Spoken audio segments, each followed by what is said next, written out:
We are here today with Geoff Rickly, and we're going to be talking about someone who isn't me. First of all, I want to say that your new single, Application for Release from the Dream, this song has helped me with this section where I'm writing about first getting into program. Here, before I wanted to read this poem by is it Tony Hoagland? Tony Hoagland, yeah. Get over it, they said at the School of Broken Hearts. But I couldn't, and I didn't, and I don't believe in a clean break. I believe in a compound fracture, served with a sauce of dirty regret. I believe in saying it all and taking it all back.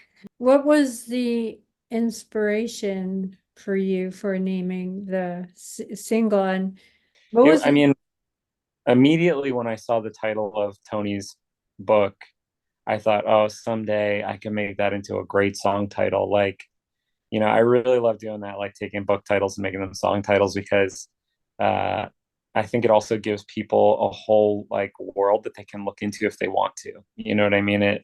It gives like an underground depth to the song, and then it also is such a great promotion for great books too. You know what I mean? So many people um, just need a little push to go find out something really great to read. And when I read his book, I thought, oh, it's funny. It's not totally how I took the meaning of the title. So that was an interesting thing, getting to sort of recontextualize it and write a song that I had wanted to write since I got sober, which is basically, like a lot of us get sick of the merry-go-round of life and death, and the kind of the wheel of, in Buddhism, the wheel, and for the last, I'd say, like 3 years, we've been writing. And Application was the first song that I was like, I love this song. Like, we all agree this song is beautiful. It adds something new to the catalog, but it has something familiar in it too. It just felt like the kind of like, this is a good thing to do. We can release this song as a one-off, and it's not like a whole record. It's not, and also people won't feel like if they come to see Thursday to see these songs that they remember from their youth, oh, there's not a whole new album that they're going to play only the new stuff. You know what I Right, mean? It's right, one right, song. If you right, can't right. take one new song in the set, then there's an issue. But it's so in line with everything, and it's fine going off in a new direction. Uh, but it captures that Thursday je ne sais quoi. I know people who don't read their reviews. It's kind of hard to keep yourself out of the conversation. So where are you hearing the feedback I, with? I don't really believe in the like, don't read reviews. Just from my point of view, um, I just think that I want to be around smart people who are engaging with art and caring about it and critically thinking about it. I want to learn other perspectives. I also want to grow as an artist. If I'm really like blowing it, I want somebody to tell me. Knowing who to trust and who to believe is hard, though. You know what I mean? I think I've been really lucky with that too, to have a couple people around me that I love their writing. I love the way they think, and they're very different from me, both of them. Chelsea, who released the book on Rosebooks, Chelsea Hodson, and also my agent, Monika Woods, is fantastically smart and pretty much the polar opposite of me as a writer and thinker. So having somebody whose viewpoint is totally different really helps with those blind spots. Who's like, let's pull back some of this world building and give me more of the character. And I'm like, oh yeah, there are characters. There are other people in this world. You know what I mean? Like, so it's so cool. If you really surround yourself with people you trust, you got to listen to them. You know what I mean? At that point, you got to like hear what they're saying, even if you Well, disagree and you don't do everything they say. But you know, I'm interested in every writer I talk to talks about the misery of memoir. But you decided to publish this as fiction. mhm. Geoff, Tell our audience at home why. Why fiction? Well, it's interesting because I took a memoir class with this wonderful teacher, Wendy Salinger, and she was saying, I know this is true, but I don't think it has to be, which is, she was kind of saying like, you don't seem like you care about the things that make memoir great. You don't seem like those things are interesting to you. I'm not trying to give any details that'll make you go like, oh man, I got to know what happened to him. It's more that I really love novels. I really love the concerns of novels. I like using true life events as if they're not real because thematic echoes, things like that. Those are the things that I find so fascinating about novels is like, you know, seeing what's going to happen. There were times when I thought, even writing my book, like, I wonder what's going to happen.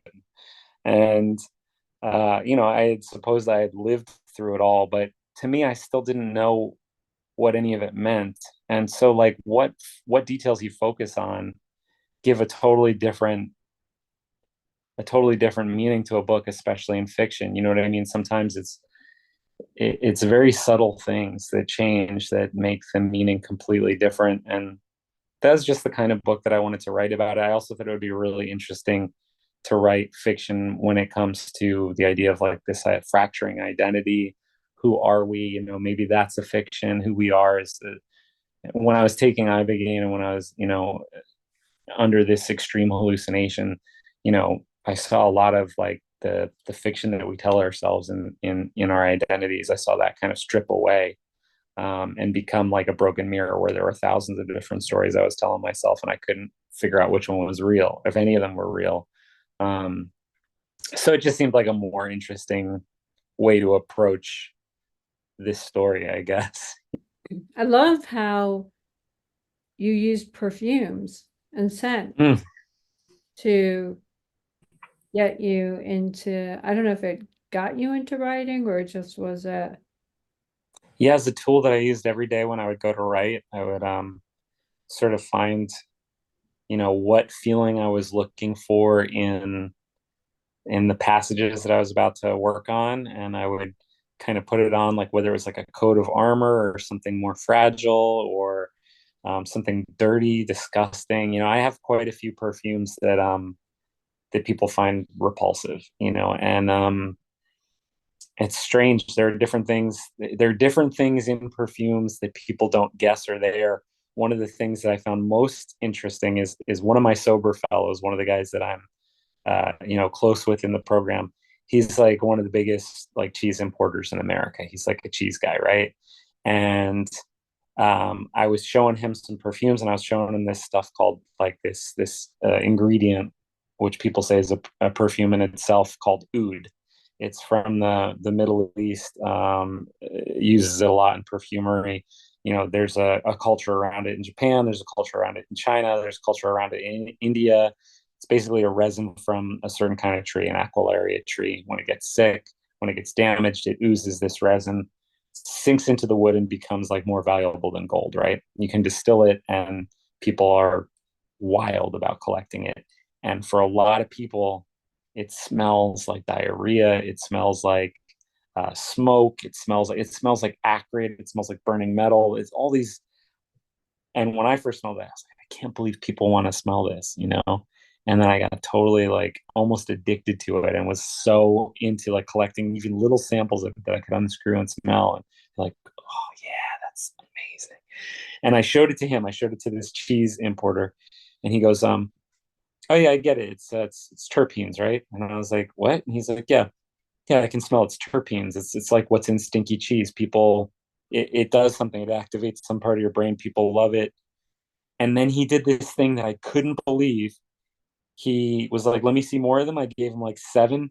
And he was able to put them in order of like a cheapest to most expensive without ever even knowing what the substance was before. He immediately got it and was like, this is the most expensive one right here. And he was absolutely right. I was like, that one is like $6,000 for 3 grams of it. This one is like, this much. This one. He was like, yep, I can tell. He's like, by the way, this one's overpriced if it's that much. Like he knew, like he got it immediately. And I was so I was so impressed. But yeah, it's a really perfume is something that's sort of in my background too. My father is an inorganic chemist, and in the 90s he moved from one company to another and went from doing pool chlorines to working on things like Mr. Bubble and airway air fresheners and stuff like that. And so he was working with IFF, which is International Fragrance and Flavor, or Flavors and Fragrance, and I can't fermentage or fermentage or whatever it's pronounced. Basically, these huge industrial perfume companies that make captive molecules and work on the synthetics in perfumes, which are the most important part of perfumes. Any great perfume that you've ever smelled in a large quantity, a Chanel or a Dior or something like that, it's all because of synthetic molecules make that possible to reproduce over, thousands of bottles of perfume. So from the time I was a kid, my dad was telling me like, I'm not one, I'm a problem solver. My dad's, brilliant chemist, but he's a problem solver. He's like, there are these other chemists that are artists. And he's telling me about, perfumers and saying like, they're able to make a 3 movement symphony out of the evaporation time curves of different materials, uh, Wow. got me really interested in the idea of this invisible um, art form through mathematics and chemistry, just like music. You know what I mean? You can't see it. You have to understand all these things mathematically to be able to manipulate it. And we don't think of music often as mathematical, but chord structures, time signatures, all of it, it's all math. You know what I mean? So yeah, I got really But into but it, and I but still the am. thing is that it for the storyteller, it unlocks that part of the brain that I'll get a whiff of something. I'm like, that's New York City subway, and I'm in downtown Brooklyn. As a kid, there's a very distinct kind of mildewy must smell that I love it. Most Yeah, people I would know. be like, you know? I know. I know. It's so funny. And a lot of the ouds and stuff have that kind of a scent association where it's like sort of repulsive, but it brings you right back to something. You'll be like, oh man, it smells like my first dog when he got wet and he came in and it was like gross and I had to clean him. Like it smells like that, but like, oh, I love that,